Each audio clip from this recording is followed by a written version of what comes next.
రాష్ట్రంలోని వికలాంగులను కాంగ్రెస్ ప్రభుత్వం అన్ని విధాలుగా ఆదుకోవాలని మాజీ మంత్రి ఎమ్మెల్యే వేముల ప్రశాంత్ రెడ్డి అన్నారు. నిజామాబాద్ జిల్లా బాల్కొండ నియోజకవర్గంలో పర్యటించిన ఆయన వేల్పూరు రైతు వేదిక వద్ద వికలాంగులకు మోటార్ సైకిళ్లను పంపిణీ చేశారు. అనంతరం అంగన్వాడీ టీచర్లు, హెల్పర్లకు డ్యూటీ చీరలు పంపిణీ చేశారు.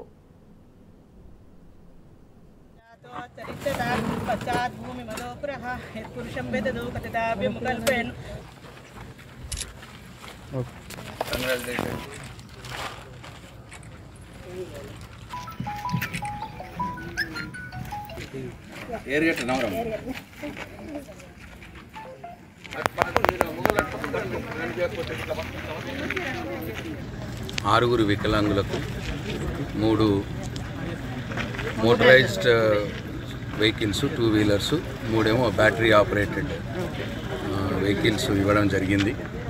ఇది తెలంగాణ ప్రభుత్వ వికలాంగుల కార్పొరేషన్ తరఫున వారి సహాయంతో ఇవాళ ఈ కార్యక్రమం చేసుకోవడం జరిగింది.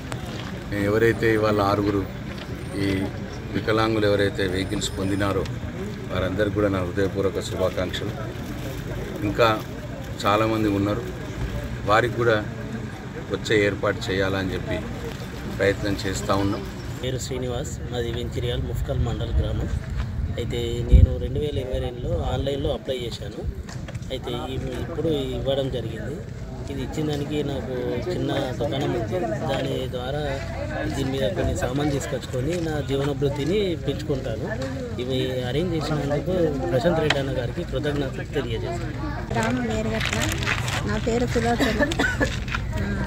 నాకు వీల్ చైర్ వలన కింద బాగా ఘోరంగా నడుస్తుంది. సార్ ప్రశాంత్ రెడ్డి సార్ దయ వలన వీల్ చైర్ ఇచ్చిండు.